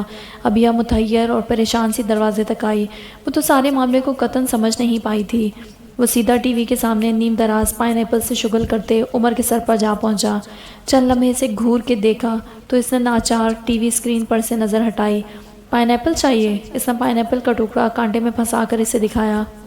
یہ کیا کھیل شروع کر رکھا ہے تم نے عمر؟ معیز نے دانت پیسے۔ کیا؟ کون سا کھیل؟ عمر نے چونکنے بلکہ حیران ہونے کی بھونڈی اداکاری کی تو معیز کو اور غصہ آیا۔ تم ابیا سے دور رہو عمر، وہ میری بیوی ہے، بھنچے بھنچے لہجے میں کہا۔ عمر کی فلرٹی طبیعت سے اس سے زیادہ اور کون واقف تھا؟ عمر نے پرسکون انداز میں سے دیکھا اور اطمینان سے بولا، ہاں وہ بیوی جسے تم کسی بھی وقت چھوڑنے والے ہو۔ عمر کے انداز میں پتہ نہیں کیا تھا جس نے معیز کو بھگ سے اڑا دیا۔ وہ کم از کم ایک گھونسا تو اس کے منہ پر دے ہی مارتا اگر خود پر ضبط نہ کرتا۔ میں نے کہا نا عمر، اس سے دور رہو جب تک وہ میرے نکاح میں ہے۔ انگلی اٹھا کر سرسراتے لہجے میں کہا تو عمر نے معصومیت سے پوچھا، پھپھو تو کہہ رہی تھی جو ہی وہ کسی اور کو پسند کر لے گی شادی کے لیے تم اسے چھوڑ دو گے، مگر وہ کوئی اور تم ہرگز نہیں ہو عمر، سمجھے تم؟ وہ دھاڑ کر کہتا ٹھوکروں سے چیزیں اڑاتا اپنے کمرے کی طرف چلا گیا۔ اس کے پاس وقت نہیں تھا غور کرنے کے لیے کہ آخر اسے اتنا غصہ کس بات پر آ رہا ہے۔ عمر کے ہونٹوں پر محظوظ سی مسکراہٹ پھیل گئی۔ ٹی وی کا والیوم بڑھا کر وہ پھر سے اپنے پائن ایپل کی طرف متوجہ ہو چکا تھا۔ وہ چھٹی کے وقت اکیڈمی سے نکلی اور ڈرائیور کو ادھر ادھر تلاشا۔ وقت دیکھا تو ابھی 10-15 منٹ باقی تھے۔ اسے کوفت ہوئی، آج معیز نے خود خاص طور پر اسے ڈرائیور کے ساتھ بھیجا تھا اور ابیا نے خدا کا شکر ادا کیا کہ وہ کسی نقصان سے بچ گئی تھی۔ ہیلو ابیا مراد، مردانہ لہجہ اس کے پاس گونجا تو کرنٹ کھا کر موڑ کر دیکھتے اس کے جیسے جان ہی نکل گئی تھی۔ وہ اپنی مخصوص سب کچھ جانے والی مسکراہٹ کے ساتھ ابیا سے اسی بدحواسی کے توقع رکھے ہوئے تھا۔ کیسی ہو؟ سن گلاسز بالوں پر اٹکاتے عمر نے بڑے دوستانہ انداز میں پوچھا۔ ابیا کی خوف میں پھیلی آنکھیں تو شاید اسے نظر ہی نہیں آ رہی تھیں۔ آپ کیوں آئے ہیں؟ میں ڈرائیور کے ساتھ ہی جاؤں گی۔ اپنی فائل کو دونوں باہوں میں مضبوطی سے جکڑ کر سینے سے بھینچتی وہ ہراساں تھی۔ عمر محظوظ سا مسکرایا، پھر گویا بڑے صدمے سے پوچھا، ویری بیڈ، کیا میں شکل سے تمہیں کڈنیپر لگتا ہوں؟ ابیا نے اپنے اعصاب پر قابو پانے کی کوشش کی، یوں کہ عمر پر سے دھیان ہٹا کر اپنی گاڑی والے روٹ کی طرف دیکھا۔ معیز نے آپ کو میرے متعلق بتا ہی دیا ہوگا، وہ بڑے اعتماد سے بولا۔ ابیا نے بیچارگی سے اس بات میں سر ہلایا۔ اب وہ کیا بتاتی کہ معیز نے کیا کیا بتایا تھا؟ میں اس کا سب سے اچھا کزن ہوں اور بہترین دوست، وہ خود ہی تفاخر سے بتانے لگا اور ابیا دل ہی دل میں اپنی معلومات دہرانے لگی جو معیز نے مہیا کی تھی۔ چپکو اور باتوں کی مشین، ہر ایک سے فرینڈلی ملتا ہوں، فلرٹی ہے 1 نمبر کا۔ جی بڑی اچھی بات ہے، ابیا نے اس کا عمر نامہ کاٹ کر بعجلت کہا۔ معیز نے اسے سختی سے ڈرائیور کے ساتھ آنے جانے کی ہدایت کی تھی مگر یہ شیطان کا چیلا پھر سے آن موجود ہوا تھا۔ خیر اب اتنی تسلی تو تھی کہ وہ فیملی ہی کا بندہ ہے اور اسے نقصان نہیں پہنچائے گا۔ میں ایکچولی آپ سے سوری کرنے آیا ہوں، وہ نرمی سے بولا تو ابیا نے حیران ہو کر اسے دیکھا۔ عمر کو احساس ہوا کہ اس کی سیاہ آنکھیں کتنی خوبصورت ہیں اور گھنی پلکوں کی سیاہی کاجل کو مات کرتی تھی۔ وہ بات بھولنے لگا۔ جو میں نے کہا زبردستی تمہارا ڈرائیور بن گیا؟ وہ جو حیران سی تھی اس کے چہرے پر پل بھر میں خفگی چھا گئی۔ آپ کی وجہ سے مجھے ڈانٹ پڑی تھی مجھ سے، ریئلی سوری، ایکچولی ڈرائیور کو چھٹی پہ جانا تھا مگر تمہاری ڈیوٹی کی وجہ سے وہ جا نہیں پا رہا تھا۔ تو میں چونکہ ایک نہایت رحم دل انسان واقع ہوا ہوں تو میں نے سوچا اس ڈرائیور سے بھی بھلائی کروں اور ایک رحم دل پری سے بھی۔ وہ بے ساختہ مسکرا دی۔ عمر نے اس کے چہرے کو چمکتے دیکھا۔ وہ بلا شبہ ایک خوبصورت لڑکی تھی، بنا میک اپ کے خوبصورت لڑکی۔ Very strange. عمر کا ہلکی سی سیٹی بجانے کو دل چاہا۔ اور معیز ایسا ہی ہے، اکڑو اور سڑیل۔ تمہیں نہیں، مجھے بھی ڈانٹا ہے اس نے، مگر کیا فرق پڑتا ہے، ہم کون سا اس کی ڈانٹ سے بدلنے والے ہیں۔ اور ہاں یہ وہ واقعی نان اسٹاپ بولتا تھا۔ پھر یکایک کچھ یاد آیا تو پینٹ کی جیب میں سے والیٹ نکال کر ابیا کا 5,000 کا نوٹ لہرا کر مسکرایا۔ ابیا جھیم سے گئی، پھر شرمندہ سے بولی، آپ نے جھوٹ کیوں بولا تھا؟ یوں ہی تمہاری رحم دلی کا لیول چیک کرنے کے لیے، وہ لاپرواہی سے بولا، پھر نوٹ اس کے ہاتھ میں تھما دیا زبردستی۔ ابیا کو تو واپس لیتے شرم آ رہی تھی، پھر وہ بے اختیار ہنس دی۔ چمکتے موتیوں کی لڑی سے شفاف دانتوں کی قطار اور اس پر خون چھلکاتے رخسار۔ وہ عمر کے قریب کھڑی تھی اور عمر نے اس کا ہاتھ لمحہ بھر کو تھام کر چھوڑا تھا۔ لمحہ بلمحہ نزدیک آتی گاڑی میں بیٹھے موئز کو یہی منظر دکھائی دیا تھا۔ اسٹیئرنگ وہیل پر اس کے ہاتھوں کی گرفت سخت ہو گئی۔ اس نے ان کے بہت قریب لا کر گاڑی کو بریک لگائی تو عمر اچھل کر سڑک کے کنارے ہو گیا، جبکہ بنا شیشہ دیکھے بھی ابیا کو اپنی فک ہوتی رنگت اچھی طرح محسوس ہوئی تھی۔ موئز کھا جانے والی نظروں سے ابیا کو دیکھ رہا تھا۔ وہ جلدی سے آگے بڑھ کر گاڑی میں بیٹھ گئی۔ عمر کے ہونٹوں پر بڑی محظوظ سی مسکراہٹ تھی۔ وہ کھڑکی میں جھکا، پھر اس نے موئز سے مسکراہٹ چھپا لی۔ میں بھی بیٹھ جاؤں، مجھے بھی ڈراپ کر دینا، بڑی منت بھری التجا تھی۔ موئز نے سلگتی نگاہ اس کے چہرے پر ڈالی اور ہلکے سے دانت پیس کر بولا، تمہیں تو میں کہیں بہت دور جا کے ڈراپ کروں گا، اور ایک جھٹکے سے گاڑی آگے بڑھا دی۔ وہ ہنستا ہوا پیچھے ہٹا۔ لمحہ بھر کھڑے ہو کر تیزی سے جاتی موئز کی گاڑی کو دیکھا اور پھر سر جھٹک کر اپنی گاڑی کی طرف بڑھ گیا۔ گاڑی کے چلتے ہی موئز بھی سٹارٹ ہو گیا تھا۔ میں نے تمہیں سمجھایا بھی تھا کہ آئندہ سے تم ڈرائیور کے ساتھ آیا جایا کرو گی۔ پھر وہ کیا کر رہا تھا یہاں؟ ابیا کا دل لرزنے لگا۔ وہ مجھے لینے نہیں آئے تھے، معافی مانگنے آئے تھے، ہمت کر کے معاملہ کھولا۔ موئز کو صدماتی حیرت ہوئی۔ معافی؟ اور عمر؟ سوری کہہ رہے تھے، ڈرائیور بننے کی جو شرارت کی تھی اس کے لیے۔ شرارت؟ کمینگی کہو۔ موئز نے دانت پیسے۔ جھٹکوں سے گیئر بدلتا وہ یقیناً اپنا غصہ انہیں پر اتار رہا تھا۔ عمر کی گردن تو فی الوقت میسر نہ تھی جو مروڑ ڈالتا۔ اتنے صاف لفظوں میں دی جانے والی وارننگ کے باوجود وہ پھر سے ابیا کی راہ میں آ کھڑا ہوا تھا۔ نہیں، بدتمیزی تو نہیں کی انہوں نے کبھی۔ ابیا کو خفت کا احساس ہوا۔ بےہودہ ہے اول نمبر کا، ابھی بھی اتنے پاس کھڑا تھا تمہارے۔ بے اختیار ہی وہ غصے سے بولا، مگر پھر کہتے کہتے احساس ہوا کہ وہ کس کھاتے میں اتنا ٹچی ہو رہا ہے، تو یکلک چپ ہو گیا۔ وہ مجھے 5,000 دے رہے تھے۔ ابیا کے اگلے جملے نے موئز کا دماغ سنسنا دیا۔ کس بات کے؟ وہ معجوب سی ہوئی۔ موئز کی تیز نگاہ بیک ویو مرر میں اسے وقتاً فوقتاً دیکھ رہی تھی۔ اس کا گلابی پڑتا چہرہ دیکھ کر کسی عجیب سے احساس میں گھرتے ہوئے موئز نے بے اختیار ہی سڑک کے ایک طرف گاڑی روک دی۔ ابیا نے چہرہ اٹھا کر حیرت سے دیکھا۔ ابھی گھر سے کافی دور تھے وہ لوگ۔ کس بات کے پیسے دے رہا تھا وہ؟ اور تمہارے پاس کیا کمی ہے پیسوں کی؟ وہ مڑ کر اس کی طرف دیکھ رہا تھا۔ ابیا نروسنس کا شکار ہونے لگی۔ تیزی سے پلکیں جھپکا کر اسے دیکھا اور جلدی سے بولی، وہ میرے ہی پیسے تھے، ان کی بہن کی شادی کے لیے دیے تھے، مدد کے خیال سے۔ موئز کا دماغ پل بھر میں گھوما۔ اس کمینے کی تو کوئی بہن ہی نہیں، ایک ہی ہے یہ خبیث، اور دوسرا بھائی امریکہ میں ہوتا ہے۔ وہ غصے سے اونچی آواز میں بولا تو ابیا ڈر کے دروازے کے ساتھ دبک سے گئی۔ اور تمہارے اندر ذرا سے بھی عقل نہیں؟ وہ پتہ نہیں کیا فضولیات گھڑ کے تم سے پیسے ٹھگتا رہا ہے، اور تم فیل ہو اس دنیا میں۔ غصے کی زیادتی میں وہ پتہ نہیں کیا کیا کہہ گیا تھا۔ ابیا کا تو مانو دل ہی بند ہونے لگا۔ حال بتا رونا ضرور جاری ہو گیا۔ آنسو بہے تو بہتے ہی چلے گئے۔ مجھے کیا پتا تھا کہ وہ امیر آدمی ہیں؟ مجھ سے تو یہی کہا کہ بہن کی شادی کی پریشانی ہے، میرے پاس 5,000 ہی تھے، میں نے دے دیے، باقی تو میں شادی میں دیتی، ابھی تو نہیں دیے تھے۔ اللہ! معصومیت اور بچوں کے سے انداز میں روتے ہوئے اتنی بچکانہ سی صفائیاں پیش کرنا موئز کا غصہ پل بھر میں تحلیل ہو گیا۔ وہ سیدھا ہو کر بیٹھا، آنکھوں پر سن گلاسز لگا لیے اور گاڑی سٹارٹ کرتے ہوئے بولا تو اب لہجہ نرم تھا، اللہ کی بندی، بتایا تو تھا کہ اس کی کوئی بہن نہیں ہے، جھوٹا ہے وہ اول درجے کا۔ ابیا نے جلدی سے آنسو پہنچے اور مصمم ارادے سے بولی، ہاں نا، اب نہیں دوں گی، مجھے پتہ جو چل گیا ہے۔ اس کا انداز ہی ایسا تھا کہ موئز سے ہنسی دبانا مشکل ہو گیا۔ اس کی مسکراہٹ ابیا نے بیک ویو مرر میں دیکھی تو اس کی نظر پرنس چارمنگ پر فدا سی ہو گئی۔ ابھی وہ غصے سے شعلے اگل رہا تھا اور اب اس کے ہونٹوں پر مسکراہٹ رقصاں تھی۔ وہ کتنے خوبصورت روپ چھپا کر رکھتا تھا اپنے اندر۔ کھڑکی سے باہر جھانکتی وہ حیرت سے سوچ رہی تھی اور معیز سنجیدگی سے عمر کی طبیعت صاف کرنے کا ارادہ باندھ رہا تھا۔ گاڑی کا ٹائر برسٹ ہو جانے کی وجہ سے ڈرائیور نہیں پہنچ سکا تو اس نے بروقت معیز کو کال کر کے بتا دیا تاکہ وہ خود ابیہ کو وقت پر پک اپ کر لے، مگر آتے ہی دکھائی دینے والے منظر نے معیز کو غصہ دلا دیا تھا۔ اس سے آفس کا کوئی بھی کام ٹھیک سے نہیں ہو پا رہا تھا۔ ابھی بھی وہ باس کی ڈانٹ کھا کر آئی تو دل چاہا کہ اپنی ٹیبل پر سر ٹکا کر خوب سارا روئے، اتنا کہ اندر کا سارا غبار نکل جائے، مگر فی الحال تو غصہ نکالنا ضروری تھا۔ اس نے ہاف لیو کے چند الفاظ پیپر پر گھسیٹے اور باس کے پی کے حوالے کر کے آفس سے نکل آئی۔ نکالتے ہیں تو نکال دیں، میں نے بھی کون سا نوکری کرنی ہے۔ اسے ذرا سی بھی فکر نہ تھی، یوں بھی جاب ختم ہونے میں تھوڑا ہی عرصہ رہ گیا تھا، خود ہی نکال دیتے تو اچھا ہوتا۔ کوئی کنوینس لیے بغیر وہ یوں ہی پیدل ایک طرف کو چل دی۔ فی الحال تو اپنے ساتھ ہی کچھ دیر رہنے کو جی چاہ رہا تھا۔ بھاگتی دوڑتی ہنسی مسکراتی دنیا اس کے آس پاس رواں دواں تھی۔ کتنی خوش ہے یہ ساری دنیا، اور ایک میں، وہ خود ترسی کا شکار ہونے لگی۔ کیا زندگی کی ساری خوشی کسی ایک شخص کے پاس ہونے میں مقید ہے؟ ہر لحاظ سے آسودگی کے باوجود ایک اون عباس کی ناراضگی نے دنیا کیوں ختم کر دی ہے؟ کیا میرے لیے اب خوشی کا مطلب اون عباس بن چکا ہے اور اس کا نہ ملنا موت سا کیوں لگتا ہے؟ یہ سوالات تھے، نہیں سوالات نہیں، حقیقت تھی جو اس پر منکشف ہو رہی تھی۔ دھندلاتی آنکھوں کو ہاتھ سے رگڑتے ہوئے وہ سامنے سے آنے والی ٹیکسی روکنے لگی۔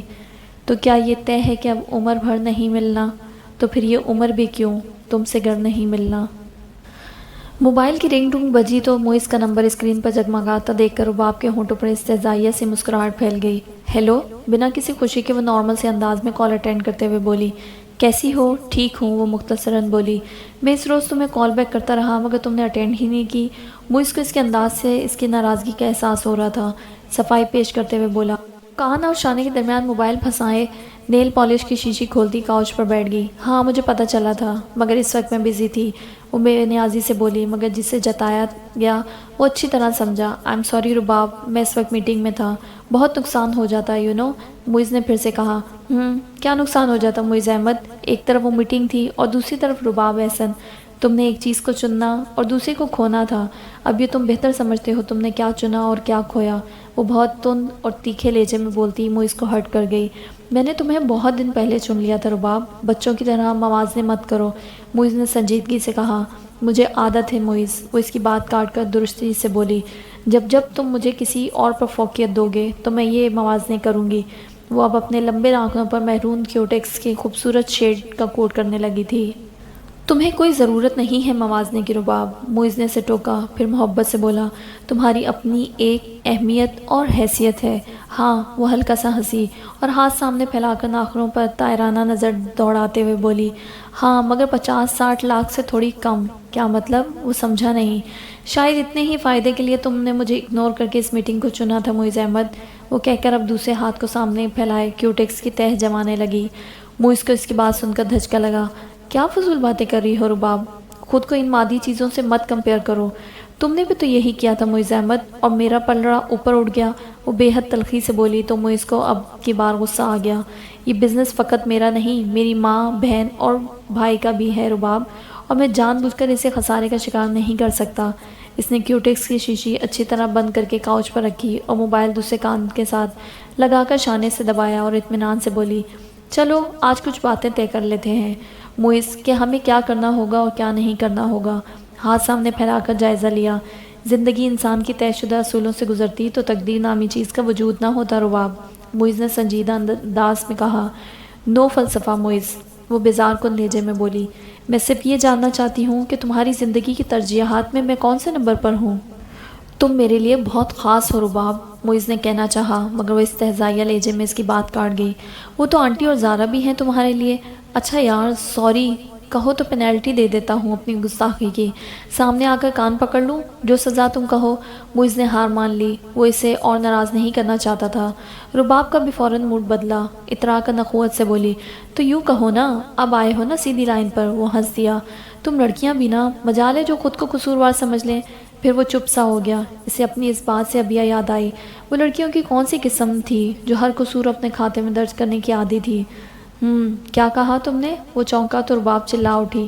دیکھا پھر وہی بات، میں بولنے چلی جا رہی ہوں اور تمہارا دھیان اپنے بزنس اور ان کی بوگس میٹنگ میں لگا ہوا ہے۔ بے وقوف، میں تو تمہیں منانے کی کوئی شاندار سا طریقہ سوچ رہا تھا، کوئی سرپرائز۔ معیز نے الٹا اسے ڈانٹا۔ اچھا کیا سرپرائز ہے؟ اس نے اشتیاق سے پوچھا۔ سرپرائز بتایا نہیں کرتے، دیے جاتے ہیں، معیز نے خوشگوار انداز میں کہتے ہوئے اسے ٹالا تھا۔ رباب نے سر جھٹکا۔ اسے سیفی اور اس کے آپا کے دیے گئے گفٹس اور ان کی قیمت یاد آئی تھی۔ سیفی کی کمپنی رباب کو پسند نہیں تھی، مگر ساری کشش تو اس کے پیسے میں تھی، وہ جو دونوں ہاتھوں سے لٹاتا تھا اس پر، اور معیز کی کمپنی پسند تھی مگر اس کی کنجوسی۔ اچھا وہ ابیا مراد ابھی بھی تمہاری نیکسی میں رہ رہی ہے؟ رباب نے اس قدر اچانک پوچھا کہ معیز گڑبڑا سا گیا۔ کون؟ ابیا؟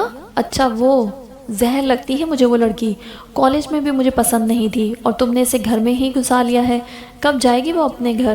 تمہارا دوست اتنا غریب تو نہیں لگتا کہ اسے اپنے گھر نہ رکھ سکتا ہو، وہ تیز لہجے میں بولی۔ تو معیز نے لمحہ بھر کچھ سوچا اور پھر ٹھہرے ہوئے لہجے میں بولا، یوں کرتے ہیں کہیں اچھی سی جگہ پر ملتے ہیں، پھر میں تمہیں بتاتا ہوں کہ یہ ابیا مراد اصل میں ہے کون۔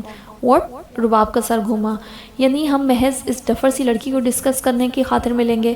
یا اللہ، معیز کراہا، یہ لڑکیوں کی قوم آج تک میری سمجھ میں نہیں آئی، یہ ہے تو کیوں ہے، وہ نہیں ہے تو کیوں نہیں ہے، یا ملنے کا کہہ رہا ہوں تو مل لو نا بس، پھر سب ڈسکس ہو جائے گا۔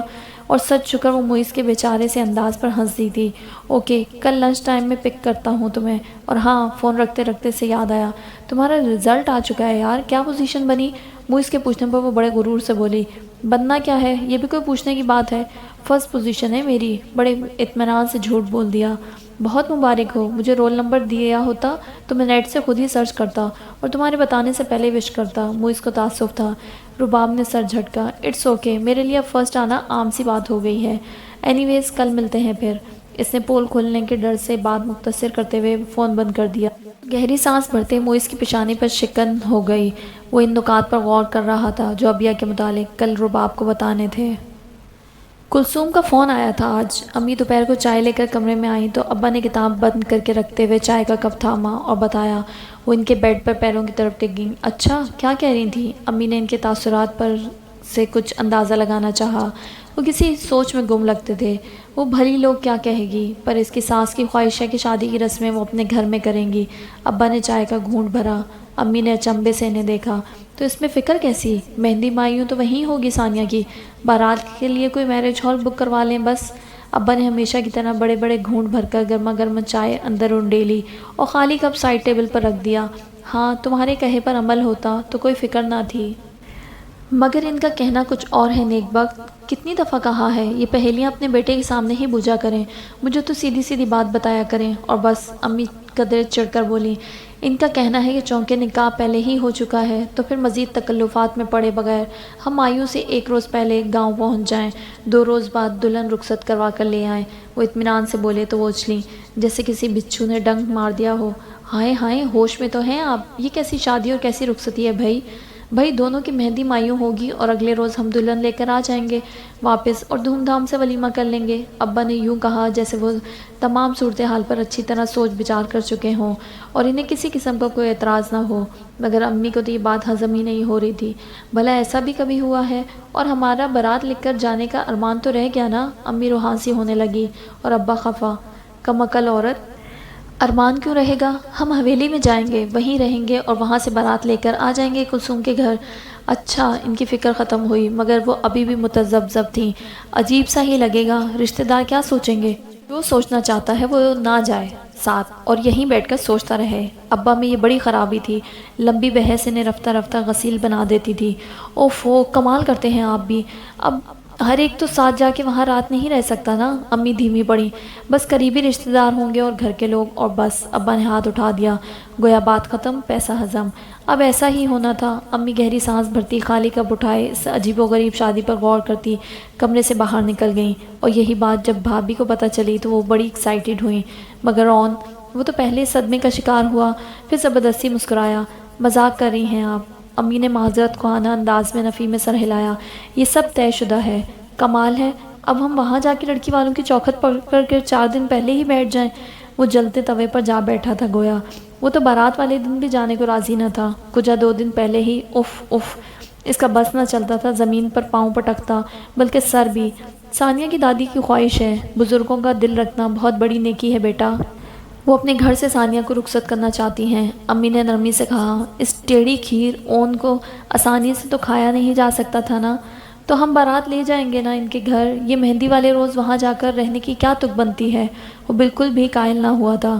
مہندی کے فنکشن میں آدھی رات تو ویسے ہی ہو جاتی ہے، پھر وہاں کا راستہ غیر آباد سا ہے، تمہیں پتہ ہے رات گئے ادھر کا سفر خطرناک ہے، اور سب سے بڑی بات یہ ہے کہ تمہیں کیا پریشانی ہے، نہ ایسی کون سی غلط فرمائش کر دی انہوں نے جو تم یوں وضاحتیں مانگ رہے ہو۔ لو جی، امی صفائیاں پیش کرتے کرتے تب اٹھی تو اون کو ٹھنڈا ہونا پڑا۔ وہ تو ٹھیک ہے، مگر کیا ضروری ہے ہر عجیب بات میری ہی شادی میں ہو؟ وہ بیچارگی سے بولا تو کھانے کی میز لگاتی بھابھی کی ہنسی چھوٹ گئی۔ وہ سر تھام کر بیٹھا ہوا تھا۔ دادی، کیا ضرورت ہے اس طرح کے شوشے چھوڑنے کی؟ ایسی شادی کبھی پہلے ہوئی ہے ہمارے خاندان میں؟ ثانیہ کے تو سن کے دل کو پنکھے لگ گئے، خفگی سے دادی کے ساتھ الجھنے لگی، بلکہ خوب ہی الجھی۔ ادھر دلہا شادی کی راہ میں روڑے اٹکا رہا تھا تو ادھر دلہن کی دادی بھی کم نہ تھی، بیچاری بے خبری ہی میں روڑا بن رہی تھی۔ اے لو، تمہاری شادی ہی کسی معجزے سے کم ہے کیا؟ ایسی تیز ترار زبان، کینچی کی دھار بھی شرمندہ، جس کے آگے دادی چمکی۔ غصے میں وہ سارے لاڈ نخرے بھول جاتی تھی۔ امی نے اسے خوب آنکھیں دکھائیں، مگر ثانیہ جھنجھلاہٹ میں تھی۔ اسے اون کی متوقع رد عمل سے خوف آ رہا تھا، اب اسی فرمائش کو بنیاد بنا کر ہی انکار نہ کر دے۔ دادی، کیا آپ چاہتی ہیں میری رخصتی کبھی نہ ہو، میں ساری عمر یہیں بیٹھی رہوں؟ لو جی، جذباتیت کی انتہا تھی۔ دادی نے تو کلیجہ تھام لیا۔ امی نے بھی زور سے استغفار پڑھی۔ کم بخت، کیسے منہ بھر کے بات کرتی ہے۔ دادی آنکھوں میں ایک آدھ آنسو بھی بھر لائیں اور شکوے سے بھرپور انداز میں بولی، اب بندہ پوچھے، تیری شادی میں میرے کوئی ارمان نہیں ہے کیا؟ اچھی فلم ہے، شادی تیری ارمان میرے، ہاں؟ ثانیہ تلملائی تو دادی نے امی کو بیچ میں گھسیٹا۔ دیکھ لے کلثوم، جانتی ہے نا کیسے جگر کے ٹکڑے کی طرح پالا ہے میں نے اسے، اور آج دادی بیچاری نے ساری عمر پیچھے ایک فرمائش کر دی تو اسے وہ بھی بری لگ گئی، اور ایک وہ بچہ ہے، اس نے مجال ہے ایک لفظ بھی انکار کا بولا ہو۔ تمہاری بھابھی کا فون آیا تو میٹھے لہجے میں بولی کہ جیسے آپ کی مرضی سر آنکھوں پر۔ دادی تو جذباتیت میں صبیحہ خانم کو بھی مات دیتی تھی۔ اب بھی چندھی آنکھوں سے سیل روا کرنے کا پورا ارادہ تھا، مگر ثانیہ کا سارا غصہ اور جھنجھلاہٹ تو دادی کے لفظوں نے ہی بھگ سے اڑا دیا۔ کیا؟ وہ چھلانگ لگا کر اسپائڈر مین کی طرح دادی کے پلنگ پر کودی تو وہ ہراساں سی ہائے ہائے کرنے لگی۔ اون مان گیا؟ اسے کوئی اعتراض نہیں ہوا یہاں آ کر رہنے پر؟ دادی کو شانوں سے تھام کر وہ فرتے مسرت سے پوچھ رہی تھی۔ دادی تو اس کے جھٹکوں حصے بید مجنوں کی طرح کام گئیں۔ نہیں، ادھر سے تو مثبت ہی جواب ملا ہے، بھابھی کا فون آ گیا تھا، جواب امی نے دیا۔ ثانیہ کے ہونٹوں پر بہت دنوں کے بعد پیاری سی مسکراہٹ چمکی۔ اس نے دادی کو چھوڑا اور دونوں ہاتھوں جھاڑے۔ لو جی، تو پھر ہمیں کاہے کا اعتراض؟ دادی نے حواس میں آتے ہوئے اس کے شانے پر 2 ہتھڑ مارے اور جھک کے جوتی اٹھانے کی صحیح کی۔ مگر مجھے ہے، کم بخت، کیسے جوڑ جوڑ ہلا ڈالا مجھ بڑھیا کا، ٹھہر تو ذرا۔ دادی نے بچے کچے دانت کچکچائے تو وہ ایک ہی چھلانگ میں دروازے کے پاس تھی۔ دادی زندہ باد۔ اب دادی سارے ارمان جو کہ اس کی اپنی شادی میں پورے نہیں ہوئے وہ ان کی پوتی کی شادی میں پورے ہوں گے۔ وہ ہنستی ہوئی کہہ کر بھاگ لی۔ دادی پوپلا منہ کھولے حیران سی اس کے جملوں کو سمجھنے کی کوشش کر رہی تھی۔ جب سمجھی تو بہو کی ہنسی پر جھیم گئیں۔ آلے میرے ہاتھ، رخصتی سے پہلے جوتیاں کھائے گی مجھ سے۔ دادی مصمم ارادہ باندھتی لیٹ گئیں۔ اون آج گھر آیا ہوا تھا۔ موئز اسے لیے لان میں ہی بیٹھ گیا۔ موسم کی ٹھنڈک اب رخصت ہو رہی تھی، کھلے میں بیٹھنا اچھا لگنے لگا تھا۔ اون نے جلے کٹے انداز میں اسے اپنی بپتا سنائی تو وہ ہنسنے لگا۔ اسٹرینج، دوسرے صوبے میں شادی ہوتی تو بات اتنی عجیب نہ لگتی، تمہیں شاید نزدیک ہونے کی وجہ سے لگ رہا ہے۔ ہاں یار، یہاں سے 2.5-3 گھنٹے کا سفر ہے بس، وہ تب کر بولا۔ چلو، تمہیں کیا اعتراض، انجوائے کرو، تمہیں تو بس ثانیہ کی رخصتی چاہیے تھی۔ موئز نے مسکرا کر کہا۔ اب اس کے فرشتوں کو بھی علم نہ تھا کہ اندرون خانہ کیا حالات چل رہے ہیں۔ ابا بھی نا، ابا ہی ہیں بس۔ اون کا غصہ ابل ابل کر باہر نکلنے کی کوشش میں تھا، مگر موئز کے سامنے کھلنا بھی نہیں چاہتا تھا، عجیب باتیں کر رہا تھا۔ موئز نے ہلکا سا کہکا لگایا۔ وہ تو ابا ہی ہوں گے نا، اماں ہونے سے تو رہے۔ اوفو یار، وہ جھنجھلایا، میری ہر بات پر تو سلطان راہی والا گنڈاسا اٹھا کے ظالم سماج بن کر آ کھڑے ہوتے ہیں، ادھر سے آنے والی ہر فرمائش سر آنکھوں پر ہے۔ موئز نے حیرت سے پوچھا، یو مین تمہارے ابا ثانیہ کی دادی کے چکر میں؟ مگر موئز کا جملہ مکمل ہونے سے پہلے ہی سمجھ کر اون نے اٹھ کر پاس پڑا گملہ اٹھا لیا۔ موئز بدک کر اٹھا، دونوں ہاتھ سیز فائر کے انداز میں سر سے بلند کیے۔ سوری، سوری کے بچے، میں ادھر ٹینشن میں ہوں، تجھے نئے رشتے جوڑنے کی پڑی ہے۔ وہ بکتا جھکتا گملہ رکھ کر واپس کرسی پر آ بیٹھا۔ تمہیں تو انجوائے کرنا چاہیے، میری سمجھ میں نہیں آ رہا آخر تمہیں اعتراض کس بات پر ہے؟ تم شادی کرنا چاہتے تھے، وہ ہو رہی ہے۔ معیز نے شرافت کے جامے میں آتے ہوئے پوچھ گچھ شروع کی۔ مجھے شادی کے طریقہ کار پر اعتراض ہے۔ تو صاف انکار کر دیتے، معیز نے آسان حل پیش کیا۔ میرے پاس ابا کا 10 نمبر جوتا ہے، اون نے اسے تنزیہ یاد دلایا۔ بھائی یا تو بندہ جوتوں سے ڈر لے یا عشق کر لے، ہم تو سیدھی سی حکایت جانتے ہیں۔ معیز نے اطمینان سے کہتے بات ہی ختم کر دی اور چائے کی ٹرالی گھسیٹتی نظیرہ کو دیکھنے لگا۔ اون دل مسوس کا رہ گیا۔ اب کیا بتاتا اس عشق کی ثانیہ نے کیا کیا درگھٹنا بنائی تھی۔ اب تو ادھر شاید انا کا مسئلہ تھا اور ادھر بدلہ و انتقام کی آگ۔ اون نے جھرجھری لی۔ یا اللہ، بینکاک کے شعلے کا ریمیک بن رہا ہے کیا؟ نظیرہ ان کے آگے چائے اور ریفریشمنٹ کا سامان رکھ گئی تھی۔ معیز نے کپ اٹھاتے ہوئے اون کی شکل دیکھی تو پھر بغور ہی دیکھی اور سنجیدگی سے پوچھا، کیا بات ہے؟ تمہیں اس موقع پر جتنا خوش ہونا چاہیے اتنا ہو نہیں، بڑی سوگ سی کیفیت طاری ہوئی ہے۔ شکریہ، بڑی جلدی اندازہ لگا لیا سرکار نے، وہ تنزن بولا تو معیز حیران ہوا۔ کیا ہوا ہے؟ تم تو یہ شادی کرنے کے لیے زمین و آسمان ایک کیے دے رہے تھے، اور یہی کام وہ شادی روکنے کے لیے کر رہی تھی۔ اون نے تنک کر اسے یاد دلایا۔ مگر اب تو یہ کام تم کرتے دکھائی دے رہے ہو، معیز نے صاف گوئی کا مظاہرہ کیا۔ جواباً جذباتی ہو کر اون نے نازیہ کی شادی کا ہر قصہ بنا کسی لاگ لپٹ کے اسے کہہ سنایا۔ معیز نے کوئی رسپانس نہیں دیا، ہاتھ ہلا کر بس مکھی سے اڑائی اور اس کی پلیٹ میں کباب رکھتے ہوئے اطمینان سے بولا، لڑکیاں خوش ہوتی ہیں ناز نخرے دکھا کر، بس یہ کباب کھا ذرا، ادھر میرا دل جل کر کباب ہو رہا ہے معیز، بس بہت سہ لی میں نے ثانیہ کی بدتمیزیاں۔ اون نے دان پیسے، اور لالے ابھی تو اگلے 40-50 برس اور سہنی ہے، پھر کیا فائدہ کڑنے کا، اسی لیے تو کہہ رہا ہوں کباب کھاؤ۔ معیز نے مسکراتے ہوئے بظاہر ہمدردی سے ہی کہا، مگر اون خوب ہی تپا۔ اچھا تیرا وقت بھی آئے گا، پھر پوچھوں گا تجھ سے، چڑھ کر کہا تو وہ بساختہ بولا، اور میں کون سا تجھے بتا بھی دوں گا۔ پھر دونوں ہی بے اختیار ہنس دیے۔ ٹیک اٹ ایزی یار، وہ صرف اپنا ریجیکشن کا بدلہ لے رہی تھی، اسے خود کا حملہ آور سمجھنا بند کر دے۔ واپسی پر معیز نے اسے سمجھایا۔ اون نے آدھی بات ہی میں کچھ کہنے کو منہ کھولا تو معیز نے اس کا شانہ دباتے ہوئے اپنی بات پر زور دیتے ہوئے مزید کہا، اور بالفرض وہ خودکش حملہ آور بن کر آ بھی رہی ہے تو ایسی شہادت دیکھ کر تو بندہ بصد شوق شہید ہو جاتا ہے یار۔ اس کے انداز میں حد درجہ شرارت تھی، نہ چاہتے ہوئے بھی اون ہنس دیا۔ تم کہاں جا رہی ہو؟ ماما نے اسے نکسک سے تیار ہو کر کمرے سے نکلتے دیکھا تو دبے لفظوں سختی سے پوچھا۔ رباب نے تازہ سیٹ کیے بالوں کو نخوت سے جھٹکا۔ پلیز ماما، فرینڈز کے ساتھ جا رہی ہوں، علیشا نے پارٹی دی ہے۔ ہاں، ان کے دل سے آہ نکلی تو تعصب چہرے پر سے بھی جھلکا۔ اس نے تو 2nd ڈویژن لے لی، وہ تو پارٹی کرے گی ہی، آپ بھی نا بس منٹوں میں موڈ خراب کر دیتی ہیں، میں کون سا فیل ہو گئی ہوں؟ رباب کو غصہ آیا تھا، وہ پرس سنبھالتی باہر نکلنے کو تھی۔ انہوں نے سرتاپا جوان بیٹی کو دیکھا۔ انہیں پتہ تھا اس کے گروپ میں سب ہی اونچے گھرانے کی ماڈرن لڑکیاں ہیں، اسی لیے رباب کے انداز اور لباس میں بھی ماڈرنزم آ رہا تھا۔ اب بھی چنا ہوا دوپٹہ بس تکلفاً اس نے بازو پر ڈال رکھا تھا اور ایک طرف سے شانے پر ٹکا تھا۔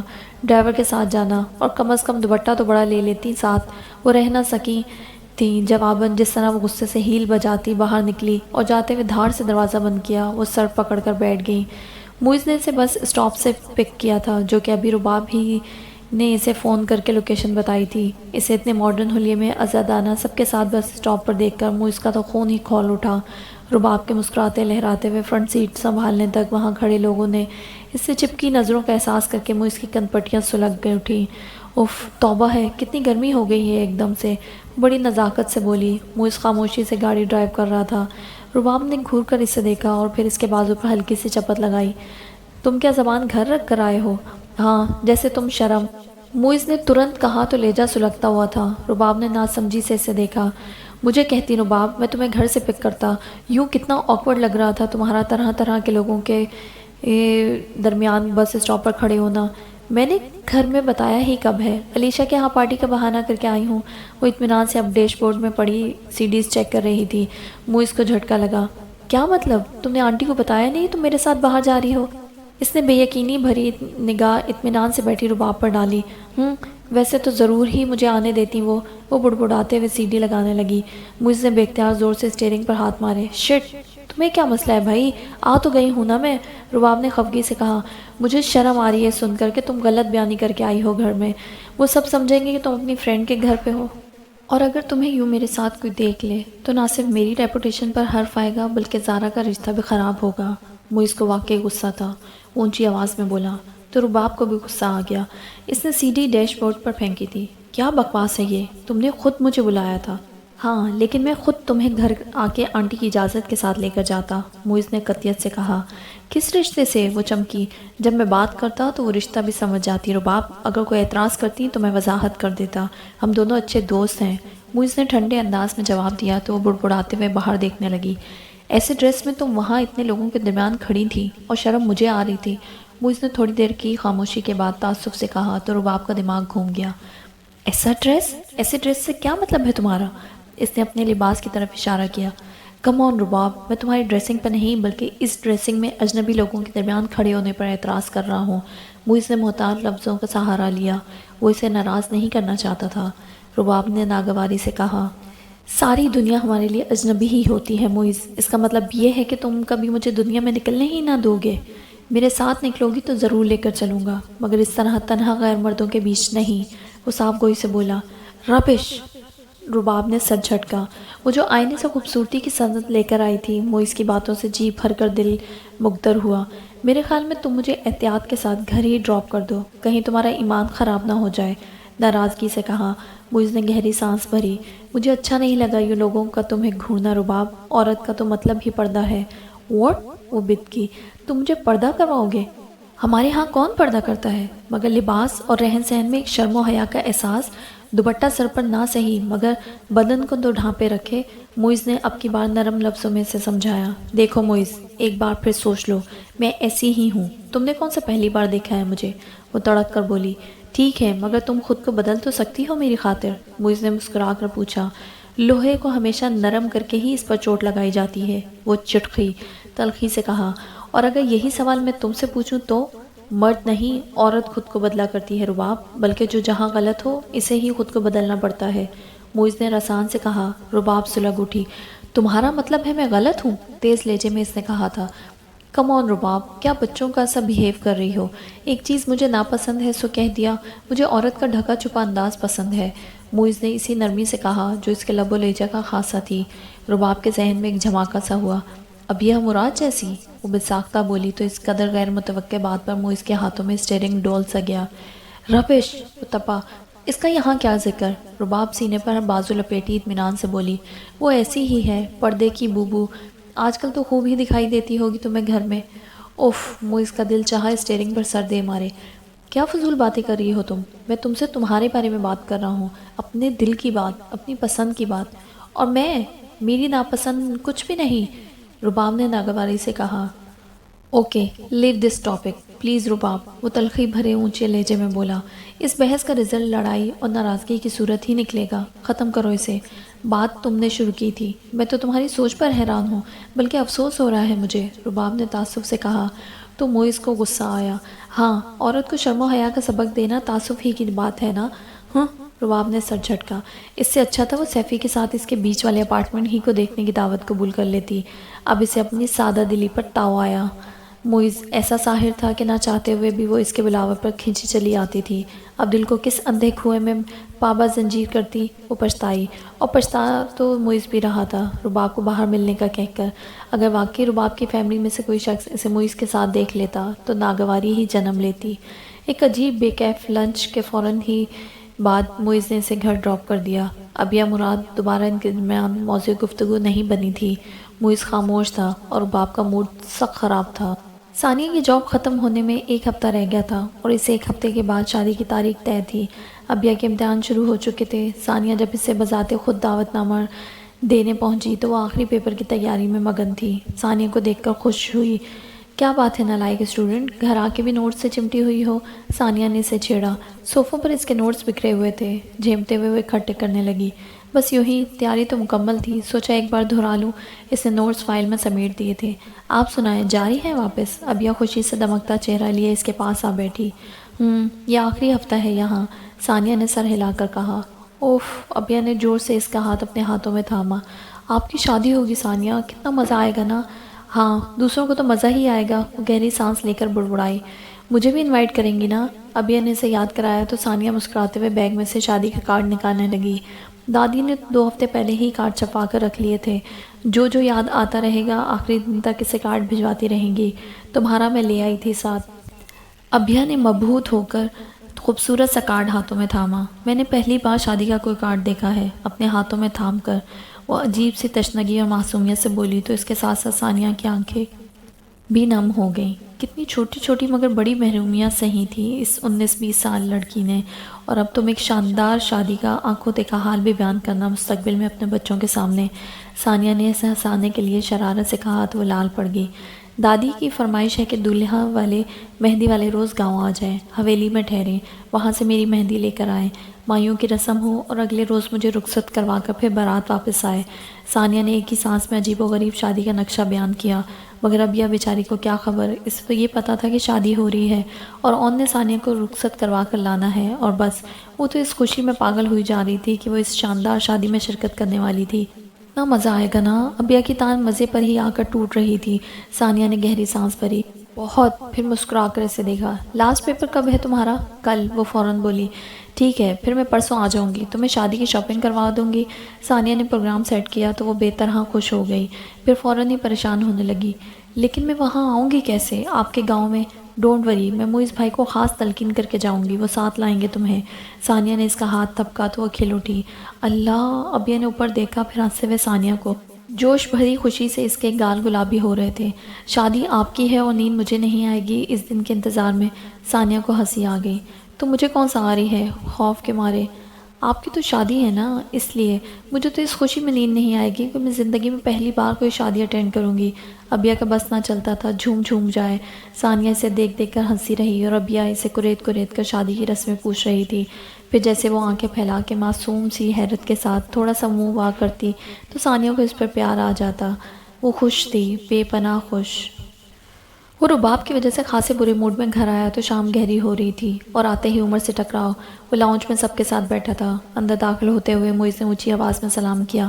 کیا فائدہ بھائی اتنی دور سے آنے کا جب کوئی لفٹ ہی نہ کرائے؟ عمر نے سلام کا جواب دیتے ہی رکت آمیز لہجے میں اپنی مظلومیت اور موئز کی بے اعتنائی کی دہائی دی۔ سفینہ بیگم نے تعصب سے موئز کو دیکھا، جبکہ ایز کو عمر کی بات پر ہنسی آئی۔ وہ بولا، ویسے اتنی کو کھینچ کر آپ امریکہ تک لے گئے ہیں، کویت تو اتنی دور نہیں پڑتا؟ موئز اس سے الجھنا نہیں چاہتا تھا، خاموشی سے آ کے صوفے میں دھنس گیا۔ جب امریکہ جتنی دوریاں دلوں میں آ جائیں تو پھر کویت بھی دور لگنے لگتا ہے میرے بھائی۔ اس نے کسی دکھی ہیرو کی شاندار نکالی کی تھی۔ زارا ہنسنے لگی، موئز کے ہونٹوں پر بھی نہ چاہتے ہوئے مسکراہٹ پھیل گئی۔ مسخرے ہو تم ابھی بھی پورے۔ وہ کھڑے ہو کر کورنش بجا لایا۔ شکریہ، ذرا نوازی ہے حضور کی، ورنہ بندہ کس قابل ہے؟ ہاں، بندہ تو واقعی کسی قابل نہیں، موئز نے پرسوچ انداز میں تھوڑی کھجاتے ہوئے کہا، پھر عمر کے تاثرات دیکھ کر ہنس پڑا۔ دیکھ لیں مامی، آپ کا بیٹا آپ کو سابقہ حالت میں لوٹا دیا میں نے، یہی طے ہوا تھا نا؟ عمر فی الفور سفینہ بیگم کی طرف متوجہ ہوا تو وہ سلگتے لہجے میں بولی، تو نگاہ موئز پر تھی۔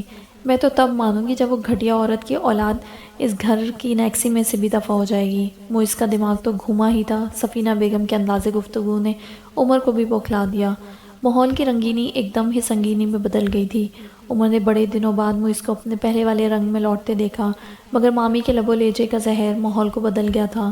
عمر نے سنجیدہ تاثرات اور بھنچے لبوں کے ساتھ موئز کو وہاں سے اٹھ کر جاتے دیکھا تو اسے تعصب ہوا۔ دیکھا تم نے ایک لفظ بھی جو اس ہرافہ کے خلاف سن لے تو؟ سفینہ بیگم غصے سے تل ملا کر بولی، ماما آپ اپنے بیٹے کو اس معاملے میں ذہنی طور پر ٹارچر کر رہی ہیں جس میں اس کا کوئی قصور ہی نہیں۔ ایز نے سنجیدگی بھری خفگی سے ماں کو دیکھا۔ زارا چپ تھی مگر بیزار۔ کتنی ہی بار وہ ماں کو اس معاملے کو ٹھنڈے دل و دماغ سے حل کرنے کا مشورہ دے چکے تھے، مگر سفینہ بیگم تھی کہ اپنے مشہور زمانہ جاہو جلال کو چھوڑنے میں ہی نہ آتی تھی۔ جس کا قصور تھا وہ تو دنیا سے چلا گیا، پھر یہ کیوں اس غلطی کو گلے میں لٹکا کر پھر رہا ہے؟ نہیں ہوتا برداشت مجھ سے، سفینہ بیگم جل بلا کر بولی تو خاموش بیٹھا عمر بول اٹھا، اچھا پھپھو یہ بتائیں آپ کو کیسی بہو چاہیے؟ موئز کی بیوی پڑھی لکھی ہو، شریف اور با کردار، خاندانی لڑکی چاہیے مجھے جو میرے بیٹے کے ساتھ جچتی ہو۔ سفینہ بیگم نے تنفر سے گویا ابیا کو رد کیا، آپ کو پتہ ہے آپ کی موجودہ بہو گریجویشن کا ایگزامس دے رہی ہے، اور رہی خاندان کی بات تو پھپھا کے خاندان سے ہے، وہ ایک ہی خون ہے اس کا اور ان لوگوں کا۔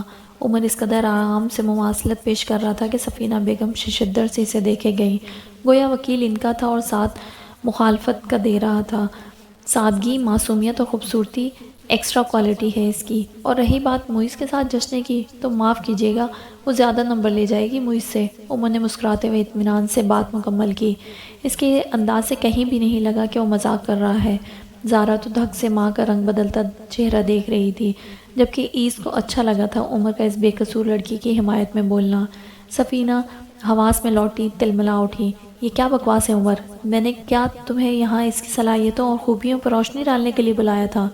وہ سورج جیسی لڑکی ہے پھپھو، جسے دیکھنے سے آنکھیں چندیا جاتی ہیں۔ سادہ، دنیا سے بے خبر، لوگ تو ترستے ہیں ایسی لڑکی کو بہو بنانے کے لیے۔ وہ سنجیدہ تھا۔ تمہیں بڑا پتہ چل گیا ہے 15 دنوں میں؟ انہوں نے جل کر طنز کیا۔ ظاہر ہے اسی کام کے لیے انویٹیشن بھجوایا گیا تھا مجھے، عمر نے آرام سے جواب دیا۔ بھائی کو فورس مت کریں ماما، انہیں ان کی مرضی کا فیصلہ کرنے دیں۔ ویسے بھی وہ شاید رباب میں انٹرسٹڈ ہیں، تو پھر انہیں موقع دیں، وقت دیں صحیح فیصلہ کرنے کا۔ ایز نے ہمیشہ کی طرح غیر جانبداری کا مظاہرہ کیا تو سفینہ بیگم سر تھام کے بیٹھ گئی۔